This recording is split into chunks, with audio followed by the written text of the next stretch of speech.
Welcome to the Voice of Supply Chain, brought to you by ISM New Jersey and SourceDay. This show takes place the third or fourth Wednesday of each month.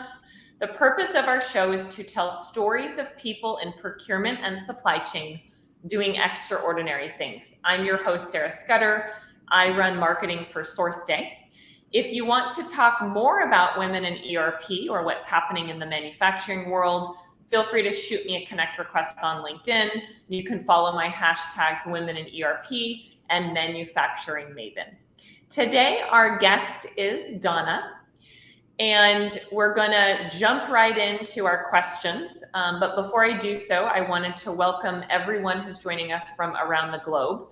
So feel free to drop a note in the comments, give Donna a shout out, say hello, and please tell us where in the world you are joining us from. And let's throw in another one. Just tell us a word about how your week is going. So with that, Donna, we are going to jump into the interview, and I want to go way, way back in time and start with talking about your childhood. So what is your favorite childhood memory? My goodness, this is like straight into the therapy session. So, hi everyone, and Sarah, it's so great to connect with you, and Kathy, hello as well. So, childhood memory. I grew up in Russia, in Moscow, and one of my favorite memories that I keep coming back to is spending time with my grandparents. So every weekend, that was the routine. Since the age I was 7, I would get on the subway by myself, go through the city to get to my grandparents' apartment, spend the weekend, explore, play chess, just have like an kind of day, and start the week all over again. So spending time with them was really important for me. All right, and we've got people joining us from all over the globe. So want to say hello to Kathy, Christine, Deborah's joining us from New Jersey. We've got Willie joining us from Atlanta. Deborah says her week is going by quickly. We've got Kim joining us from New Jersey, and she says she doesn't have the best weather. We've got Anu joining us. She says, hello, Donna. So keep those comments coming in throughout. Tell us how your week is going. Tell us where you are joining us from. We've also got Jackie joining us, and Kenneth from Colorado. We've got Anna from Florida, and we've got Chris from North Carolina. So we are rounding it out. So what in your childhood shaped you to be the person that you are today? I think it's the need to be resourceful. Right. So I grew up in Moscow in the 70s, 80s, and early 90s before I came over to America, and living with the censorship, with restrictions, with kind of deficit, which it feels like we've taken steps backwards now as a country so much into the same direction, that it brings really bad memories. But what it did also taught me how to be resourceful, how to build relationships, how to also, while have ambition for better, maybe future, be realistic, and figure out how to be happy also was what you got. Like we didn't have that kind of comparative culture where you constantly looked who has something different. There's a little bit of acceptance, I would say, probably, that taught me, to be happy with what I got. So sometimes, when I get through, I'm not attached to material things, kind of moments in life where you think might knock you out, I feel very comfortable, going through the ups and downs of life, and have resilience and resourcefulness to get me through it. What's a tradition you learned from your parents or grandparents that you mentioned earlier that you've continued on today? So the one that comes to mind, and our kids make fun of me for it, is the tradition of exploring things. So as I mentioned, every weekend I would go to my grandparents' house, and my grandfather was very active and physically. So he would not be able to sit still. And as soon as, we get up and get ready and get dressed, he's like, let's go. I'm like, where? He's like, I don't know, we're going to explore. So it got so instilled in my, memory that wherever I go now, new place, I like to see the big picture first. So I'll give an example. We'll go to Europe, on vacation with the kids. And like the first thing we do, we get on this touristy bus so we could see everything at once, get the lay of the land. I like the bird's eye view, and then we can go deep somewhere. I don't like going straight to kind of the depth of something until understanding the bigger picture. So I have a picture in a house of my grandfather with me saying, Danka, let's explore. So it's something that's very much instilled in me. Who's the most influential person from your childhood and why? Three that come to mind, but I'll give you a brief answer and then kind of, a rapid fire. So my grandmother, she just was a, beautiful human being who very much was able to manage conflict. And I've seen her, she worked hard, she managed, she had, a family of three kids. One of them was my mom, who was probably more on the difficult side, fiery kind of personality. And to see my grandmother to be able to be the best she could be at work, to keep her household and family together the way she did, and diplomatically manage through challenging situations was just beautiful. Like she never would lose cool, but projected the same kind of strength, not be a doormat in order to avoid a conflict. So that was beautiful. My dad always spoke his mind, got in trouble for it probably, but he's an artist and he was very much authentic to who he is his whole life. And, I kind of, I really appreciated that, like he doesn't bend to the flavors of the day, but he has his points of view. And despite the challenges, in Russia in particular, he's able to express them. And third, I would say my mom, even though, again, that fiery personality was a challenge. I think she also possessed an amazing energy, to tackle things that I think others would shy away from. What's one thing you learned as an adult that you wish you knew as a kid? Don't rush to grow up.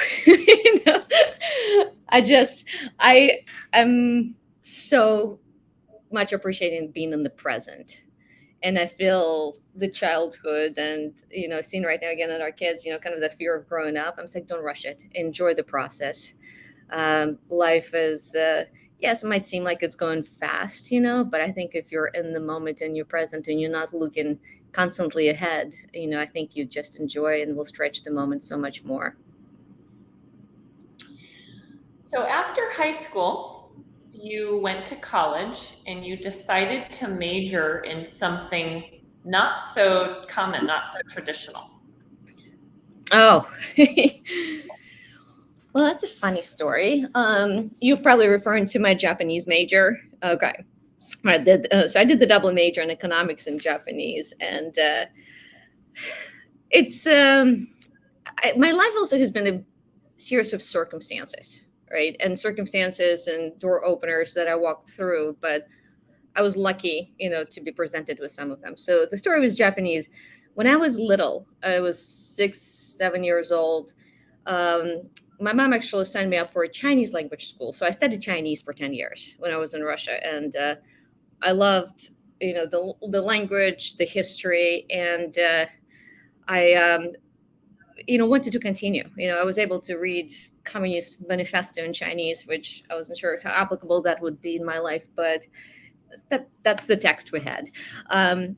I got a scholarship to college in the U.S. and I was like, it was just ecstatic, to come from Moscow to Lancaster in Pennsylvania. But when I looked at the curriculum, they didn't have Chinese language program. They did have Japanese. So I thought, okay, this is close enough, considering that the Japanese written system, one of the 3 systems, is based on the Chinese written language. I thought it would give me a chance to continue, explore just a different world. And I loved it. I get sucked in into different culture, perspectives, history I studied. Then I went and studied in Japan. But it was somewhat the result of circumstances and my curiosity, I guess. Hardest part of moving to the US? Um, you know, I moved when I was 18, and that first couple of weeks you feel like, oh my goodness, it's everything does seem foreign, and the language, I probably sounded so funny, and well, actually not funny because I had no sense of humor, when you're not that fluent in language. So you feel like a complete oddball, and having headaches every day, from just trying to absorb everything.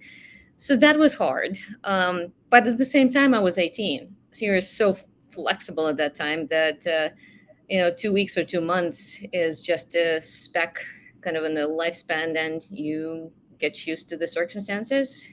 I did decide to just hunker down. I remember one day I'm like, all right, so my conversational English was good enough, but not good enough for college. And the decision I made was, it's either you'll learn now or never. Like there was no point at skipping words and guessing at the meaning, of something in the economics textbook. So I did. I was a complete nerd the first semester and locked myself in the library, but boy, it paid off. So it was fun afterwards. So hard work paid off. What's the most important thing you learned during your undergrad program? I was going to say look both ways. When I got hit by a car, so sophomore year, right before Christmas break, I was already in my groove.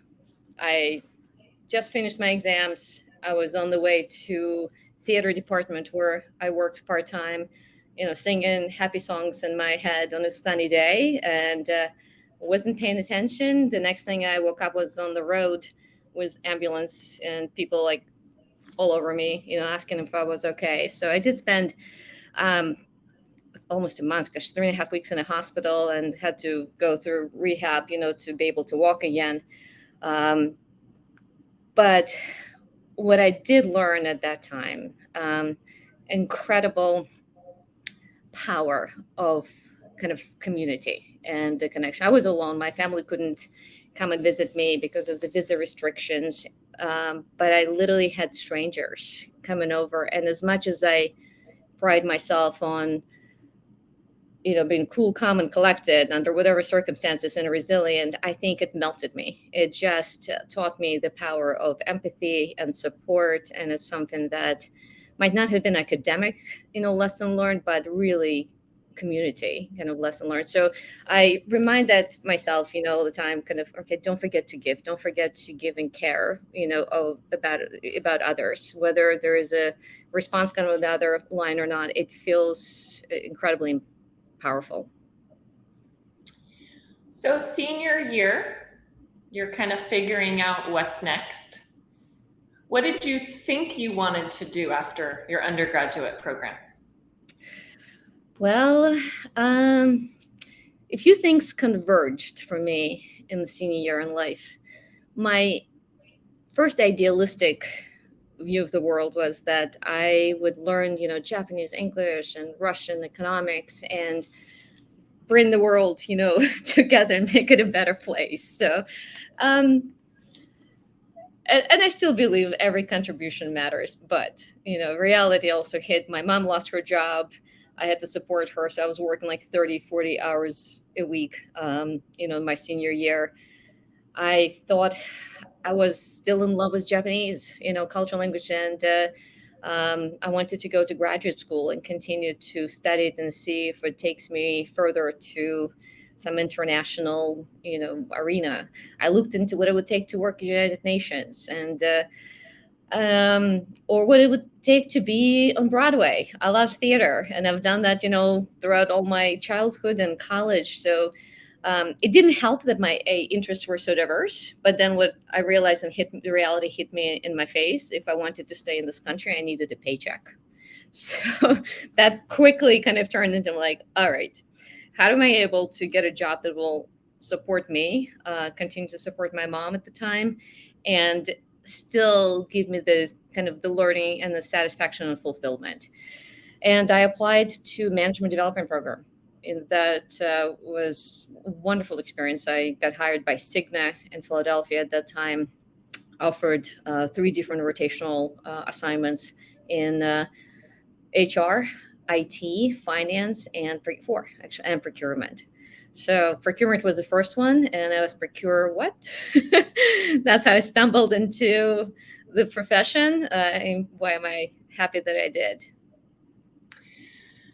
So you decided to go back to school and get an MBA. Yes. So talk me through the why. The ROI on it seemed pretty good. I had to pay nothing, so but I did put a little more thought into that than that. It was about 2 years, 2.5 after I started working, and when you first start, new job, new everything, right? City, friends, coworkers, industry.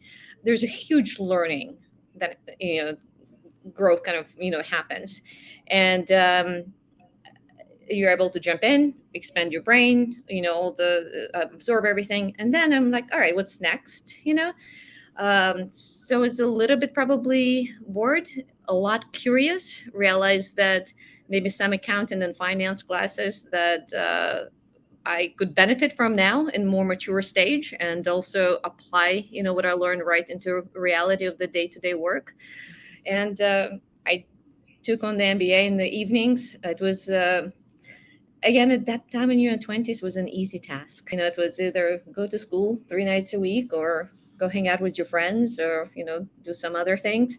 And it seemed like a no-brainer at the time. And I enjoyed it. I made new connections, learned a ton. And my employer was fantastic in supporting that as well. Was it worth it? Well, considering the ROI, I would say yes. But if I were to give somebody advice now, like, did it make a difference, materially in my career? I don't think so. I think, you get at some certain point in your career that the experiences that you have are just as comparable. And there are so many other ways to consume education these days, which is wonderful too. I would say for me personally, it was worth it to get the education that I got. But is it necessary? I would say no. It's not like once I got my diploma, I said, I need a raise or I need to please take a look at me differently. That's just not how that evolved. So you mentioned you had your first assignment with Cigna, and you had several rotations, and procurement was the first. What did you do after your first paying gig at Cigna?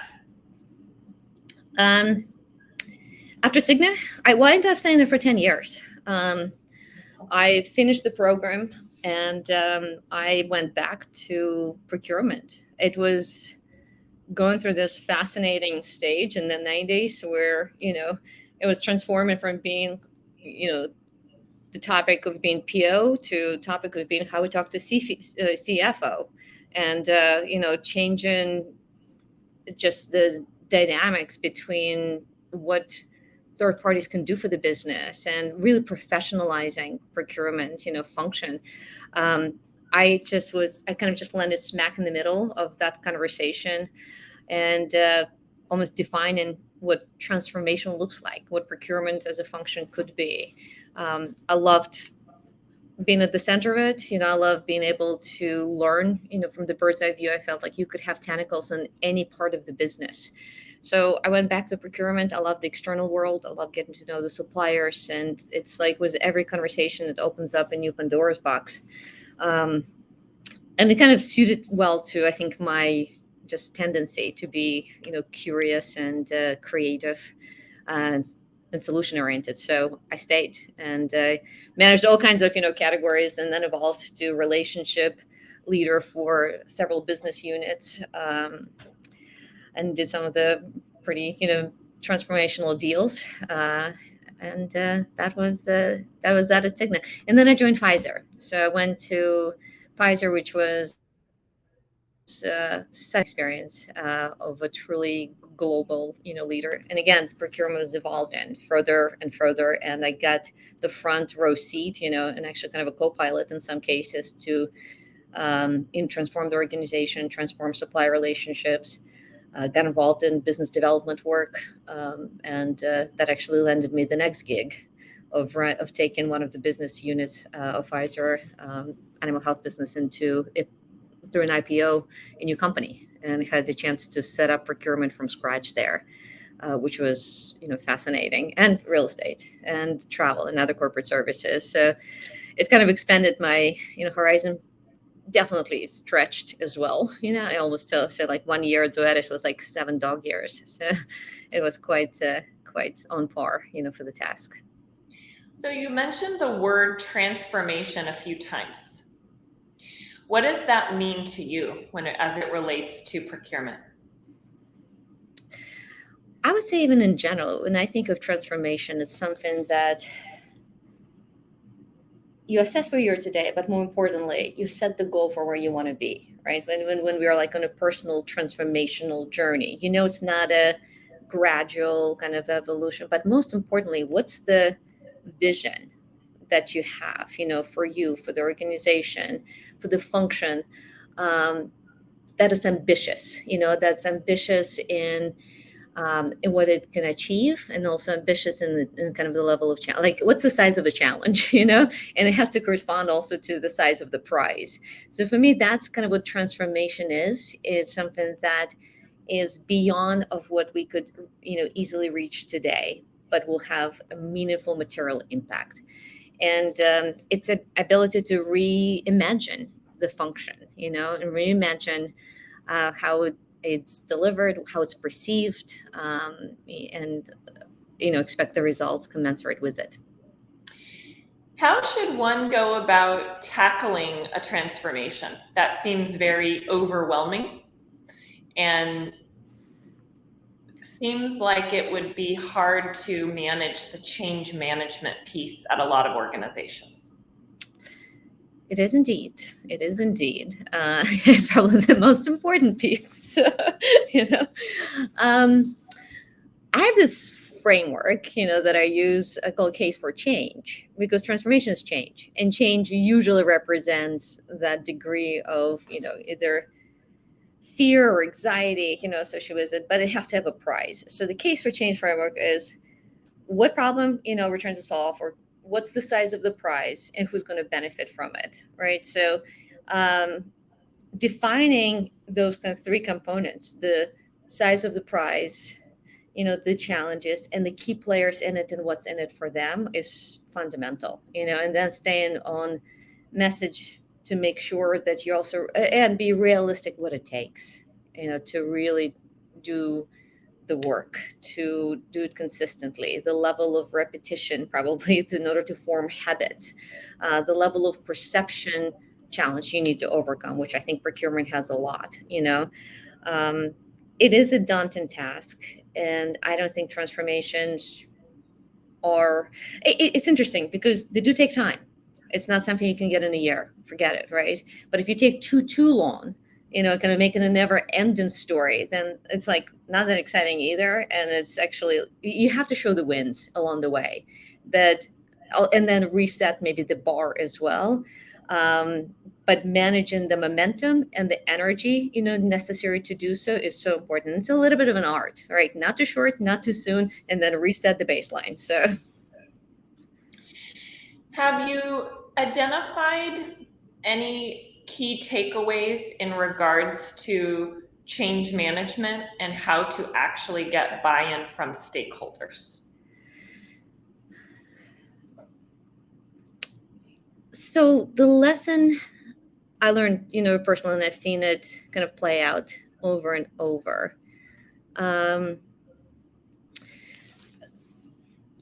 There's one kind of school of thought, that you come in guns blazing, here's what I can do for you. Okay. And again, you march into the office of someone and you represent change, and you represent probably disruption, right? So not understand those dynamics is a recipe, I think, for disaster, even though somebody is super credible with all the data, that they're armed with.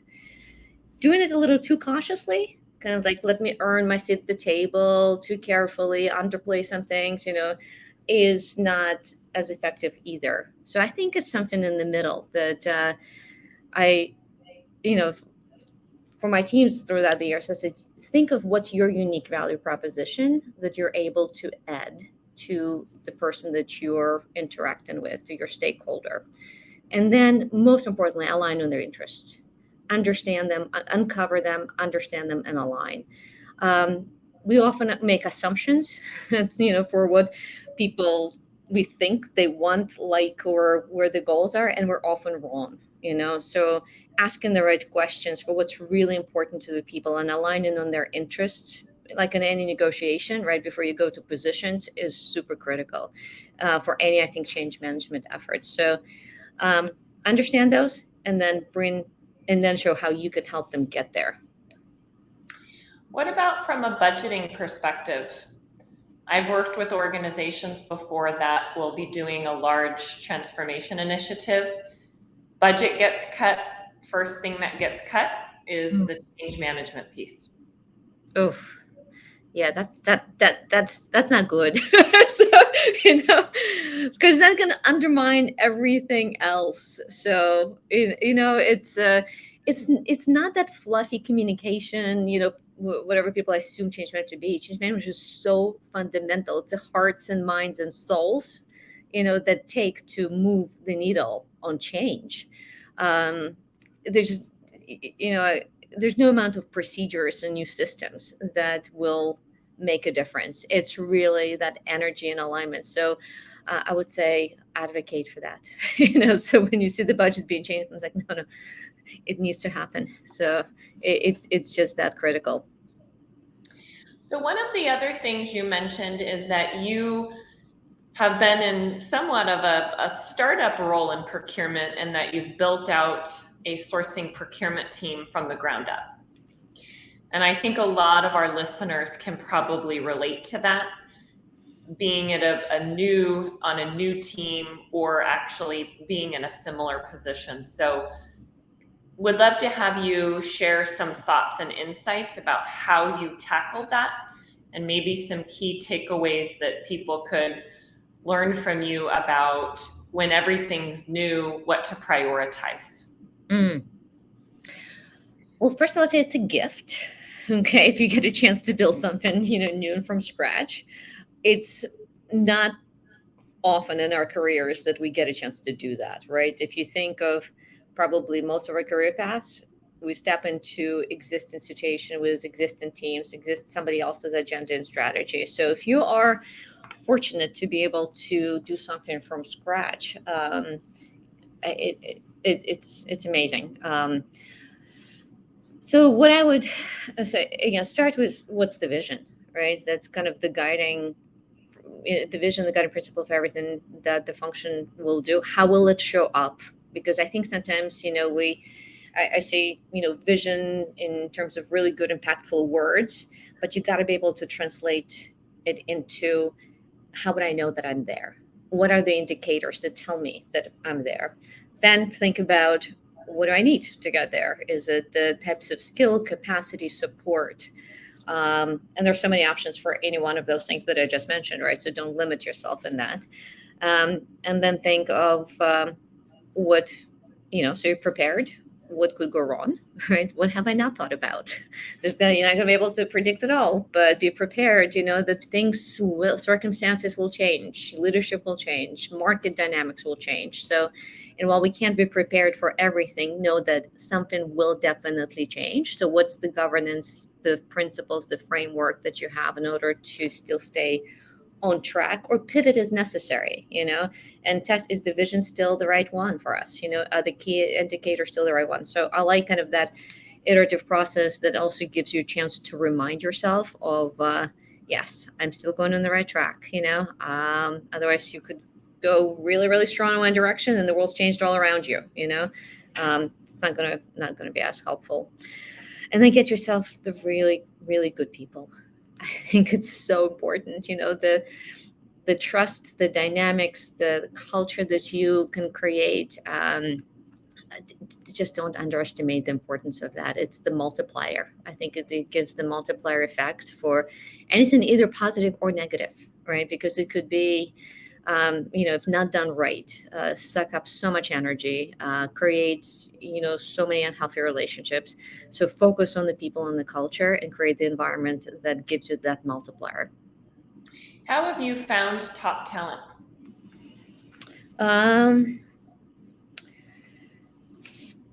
Spotted it, like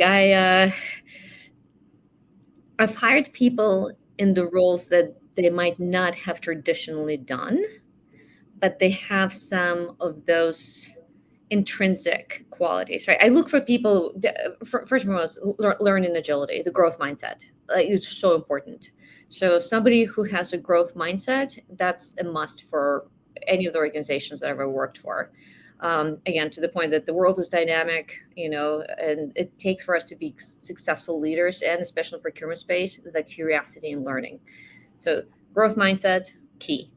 And then I would say the thought process, right? Kind of the principles by which a person operates, because then you can put them into different, again, circumstances, and some of the core principles, that they live by. They could materialize and show up in different circumstances, but they could be applied to what you need as well. I always right no. I've made some, hiring decision that I was like, all right, I should have, thought more or trusted, some of the yellow kind of lights, I call them, sooner than later. But but the growth mindset and the follow through, because it is a series of decisions and actions ultimately in leadership, is what I look for. So you found and successfully recruited top talent. How have you developed your team? I like to find their unique value, strength. We're not good at everything. And I love to cultivate, the different, the strengths that people bring, and also make them visible to others, because we are a mosaic of, the skills that ultimately our organization cumulatively needs. I'm very good at giving direct feedback and coaching. It's rooted in, first of all, an understanding that I'm there to support and help my team grow.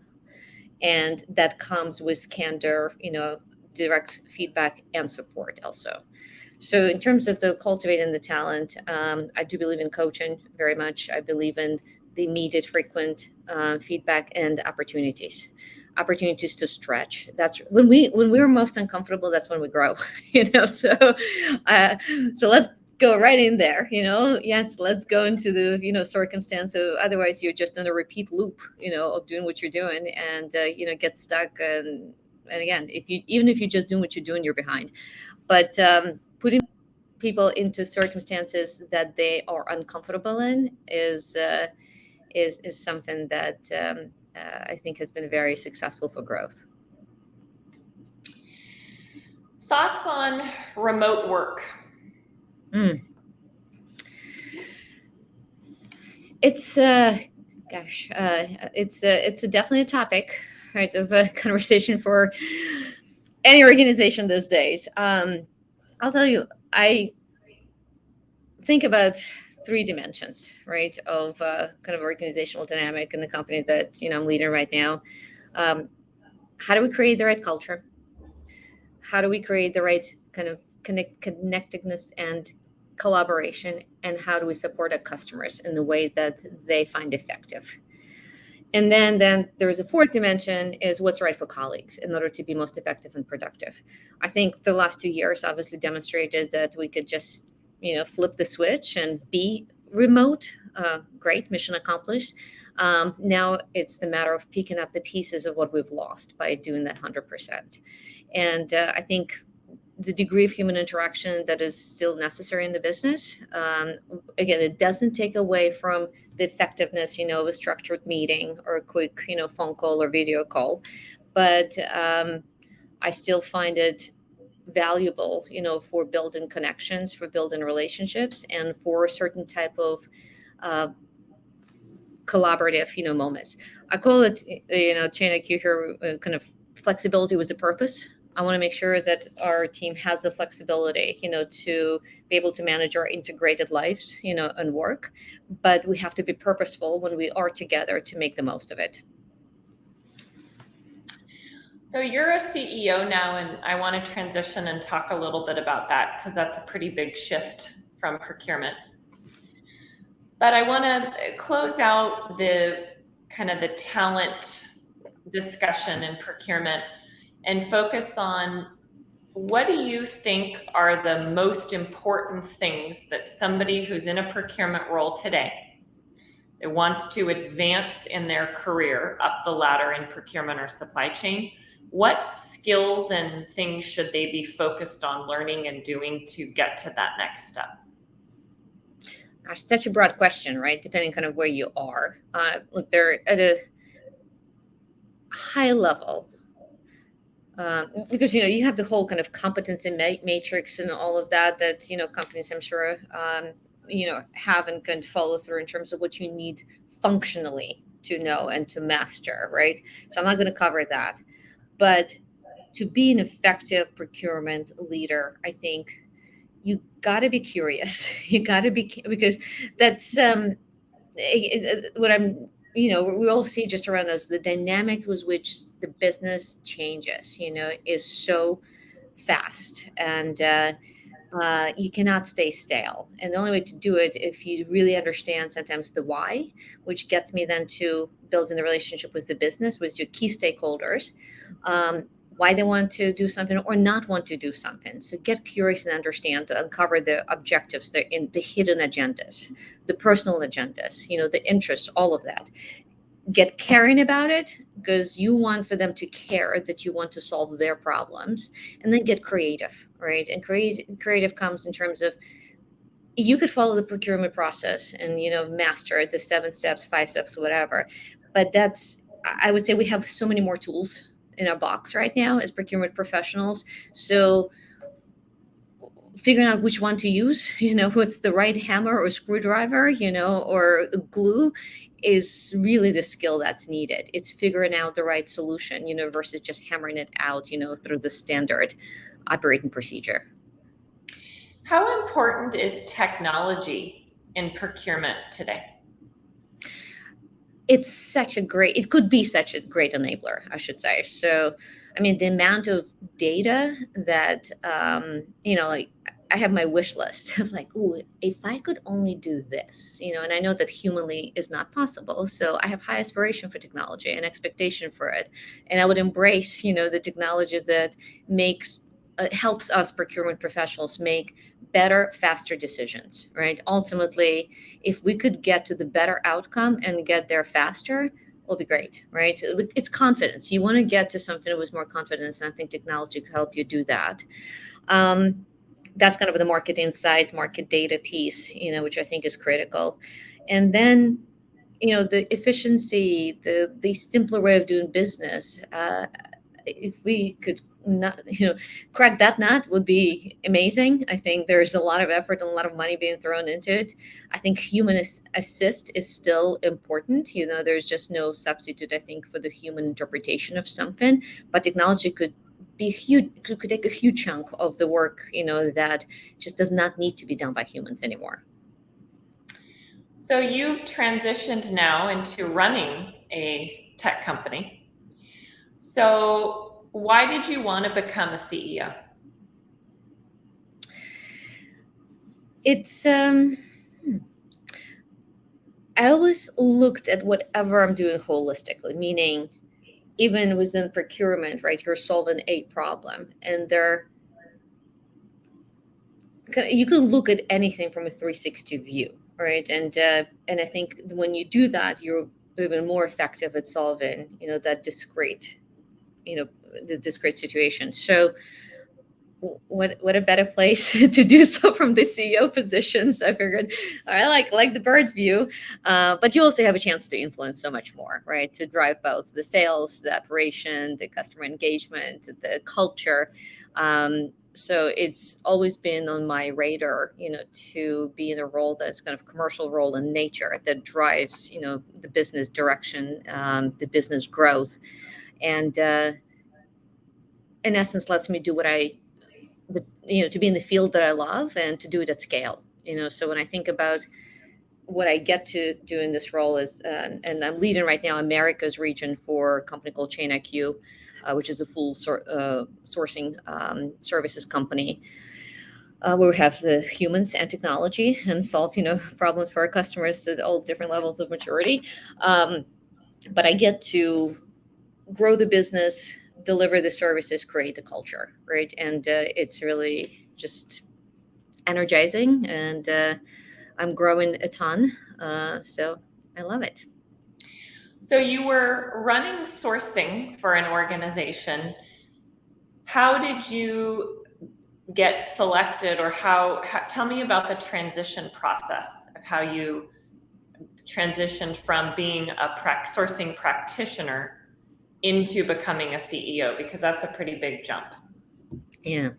What's a funny story? I was at American Express prior to jump into ChainIQ, and the American Express ran all of source to contract work globally.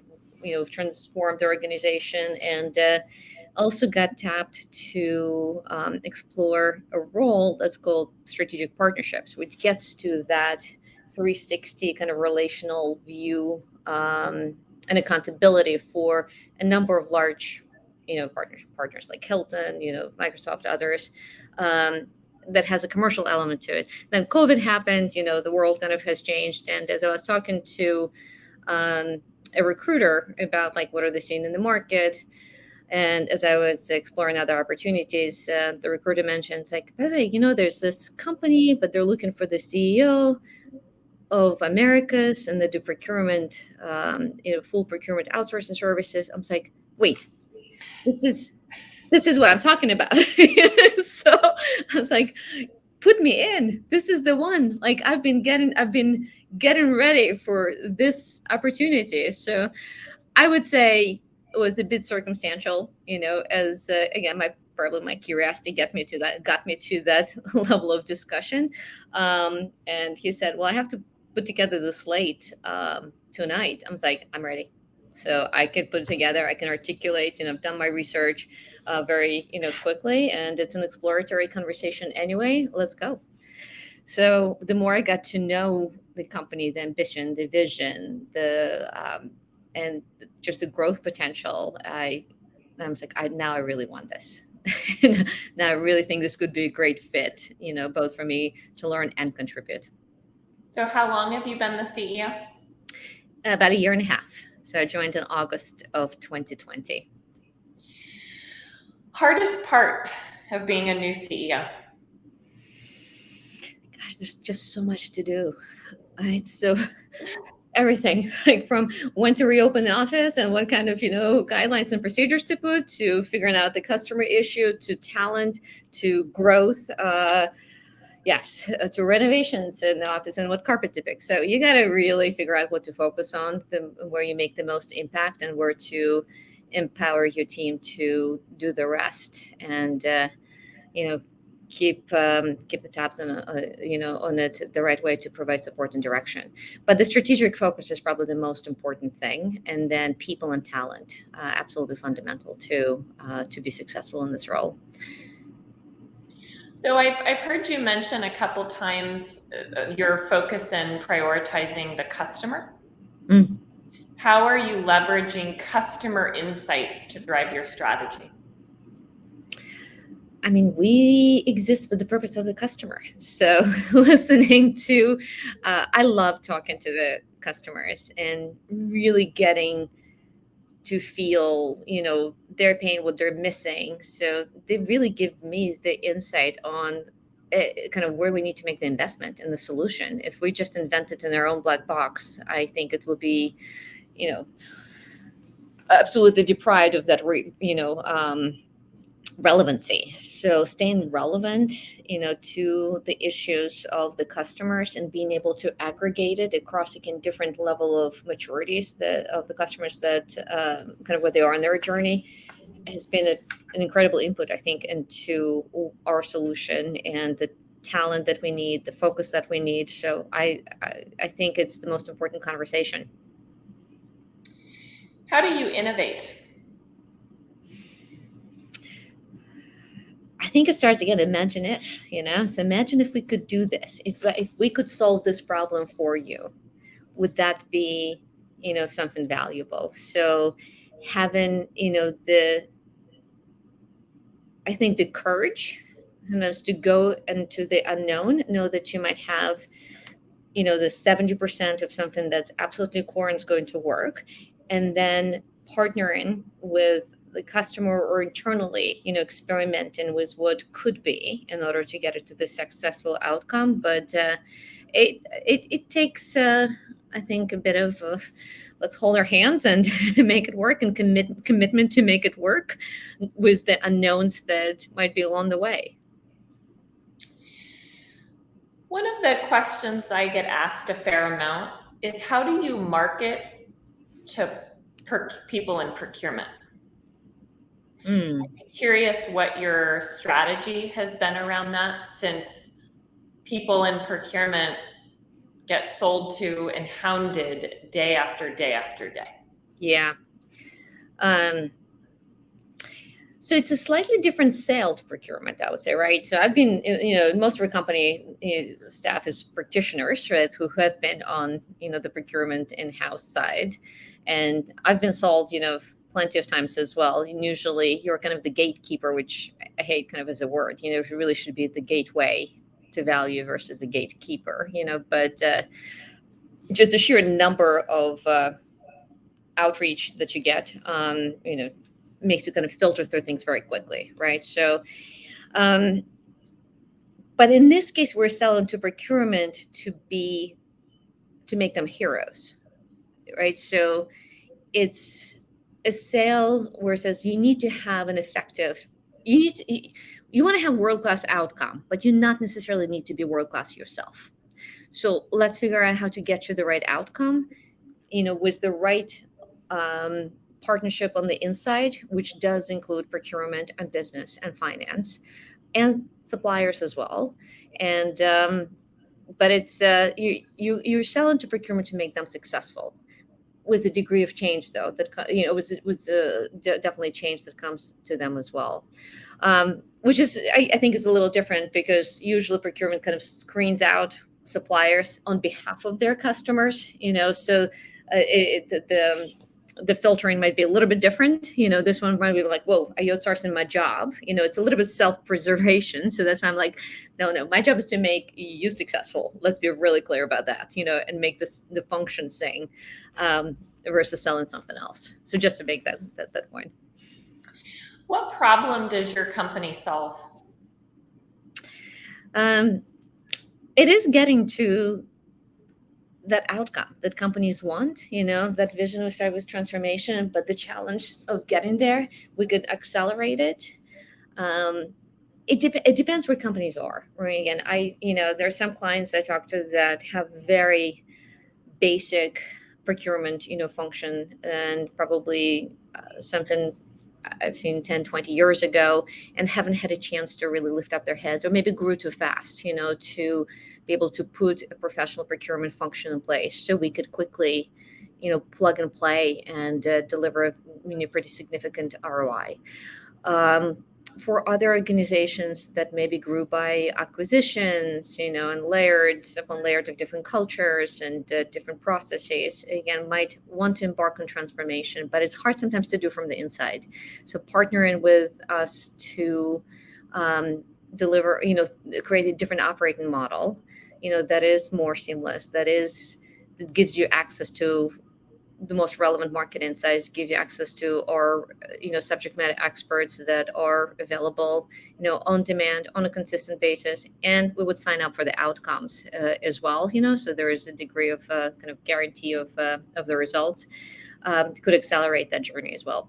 So I listen to the different problems that customers are trying to solve to see if there is a fit, and I think that's so important in the business. You're not just a hammer looking for a nail, but you're looking for the right piece of the puzzle to fit in, that we could actually solve something that's unique and specific to that client.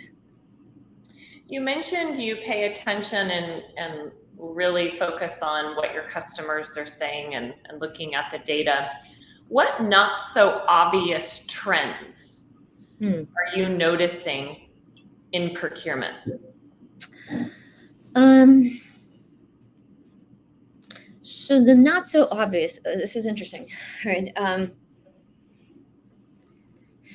I've seen procurement transform from, again, basic execution of PO to co-innovation, supplier summits, some really fascinating partnerships that the procurement was able to broker between the business and third parties.